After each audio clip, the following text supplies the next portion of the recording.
Fakultas Teknik Universitas Diponegoro didirikan pada tahun 1960 merupakan lembaga pendidikan teknik terbesar di Indonesia dengan 12 departemen dan 25 program studi. Mempunyai visi menjadi fakultas yang unggul baik di tingkat nasional maupun internasional.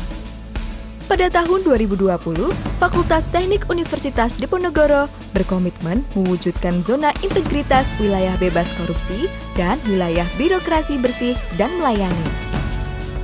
Keteladanan. Ya, itulah salah satu kunci keberhasilan dari penerapan zona integritas yang merupakan salah satu perwujudan dari peningkatan keterlibatan pimpinan sebagai role model.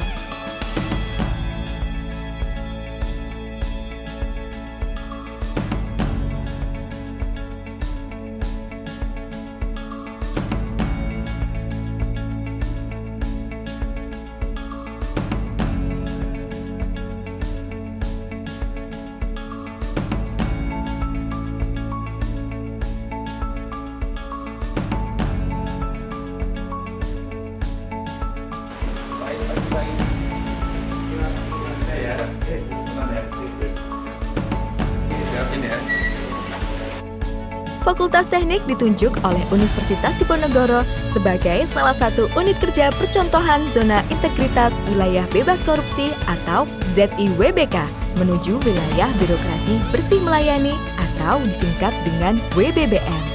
Lalu, apakah itu ZIWBK atau WBBM?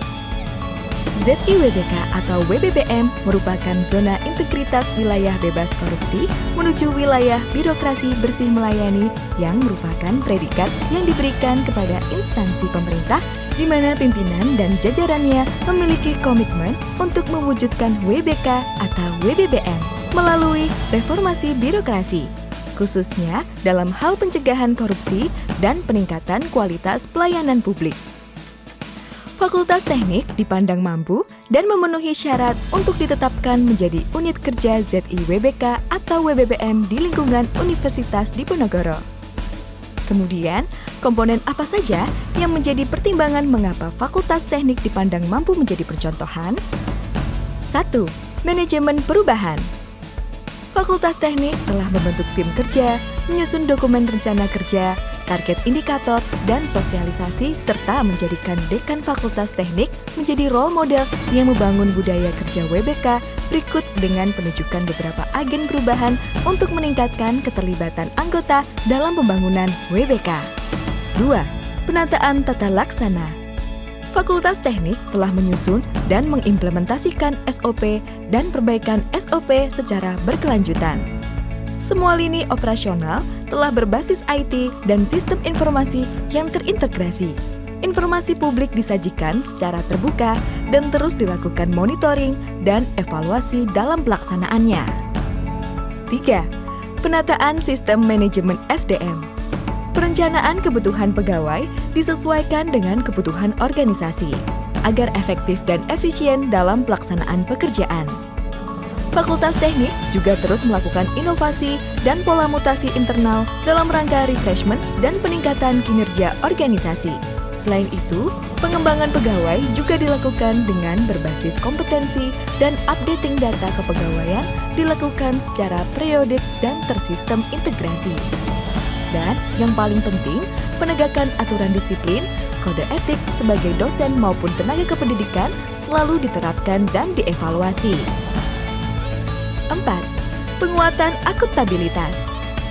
Akuntabilitas sebuah organisasi mutlak dilakukan melalui keterlibatan pimpinan dalam penyusunan, penetapan, dan pemantauan capaian kinerja membuat Fakultas Teknik selalu melakukan inovasi-inovasi secara periodik minimal triwulan.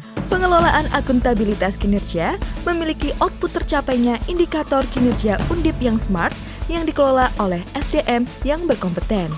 Nah, peningkatan kapasitas SDM yang menangani akuntabilitas kinerja dilaksanakan melalui kegiatan capacity building berupa pelatihan dan juga workshop berkala dengan melibatkan narasumber yang kompeten dalam hal akuntabilitas kinerja. 5. Penguatan pengawasan. Public campaign tentang pengendalian gratifikasi telah dilakukan dan juga dilakukan pemantauan secara berkala. Fakultas Teknik mengimplementasikan pengendalian gratifikasi sesuai pedoman pengendalian gratifikasi dan juga membuat inovasi terkait pengendalian gratifikasi, yakni membentuk Tim Unit Pengendalian Gratifikasi atau UPG, Sistem Informasi Pengadaan Barang dan Jasa, serta pelaporan penerimaan gratifikasi melalui website Fakultas Teknik. Dalam rangka penguatan pengawasan, Fakultas Teknik selalu dipantau oleh Satuan Pengawas Internal atau SPI, Tim Penjaminan Mutu Fakultas, dan Tim Khusus Penjaminan Mutu Departemen. Whistleblowing System telah diinternalisasi melalui penyediaan formulir laporan online, yang linknya dapat diakses melalui website FT. Seluruh hasil evaluasi atas penerapan Whistleblowing System atau WBS telah ditindaklanjuti oleh Fakultas Teknik. Fakultas Teknik telah mengidentifikasi atau memetakan benturan kepentingan atau konflik of interest dalam tugas fungsi utama dengan adanya kebijakan penanganan benturan kepentingan secara tertulis. 6. Peningkatan kualitas pelayanan publik. Peningkatan kualitas pelayanan publik dituangkan dalam penyusunan kebijakan publik berupa dokumen standar mutu terpadu yang telah disusun dan didistribusikan kepada para stakeholder pada tahun 2019. Standar mutu terpadu menjadi buku sakti dalam pelaksanaan teknis pekerjaan di Fakultas Teknik. Selain itu, juga dilakukan cerdas cermat penjaminan mutu atau CCPIT untuk membudayakan standar mutu pelayanan di Fakultas Teknik. Segala informasi terkait hal mulai dari hulu hingga hilir tersedia di website Fakultas Teknik. Tidak hanya itu saja, Fakultas Teknik juga memberikan penghargaan kepada mahasiswa berprestasi, departemen berprestasi, serta melakukan kegiatan pengabdian kepada masyarakat sebagai wujud dari peningkatan kualitas pelayanan publik. Survei kepuasan mutlak dilakukan untuk mendapatkan feedback dari pengguna dan para stakeholder. Halo, saya Renaldo Site. Saya Uci Terada. Kami dari Departemen Teknik Elektro. Kami di sini sedang mengurus berkas pendaftaran tugas akhir. Menurut kami, pelayanan Fakultas Teknik sudah baik dan sistematis. Terima kasih Fakultas Teknik. Selain itu, juga dilakukan audit internal secara berkala oleh lembaga audit yang terpercaya dan juga oleh Badan Akreditasi Nasional Perguruan Tinggi. Pada akhirnya, Fakultas Teknik siap menuju zona integritas wilayah bebas korupsi, wilayah birokrasi bersih melayani. Fakultas Teknik siap menuju pembangunan nasional.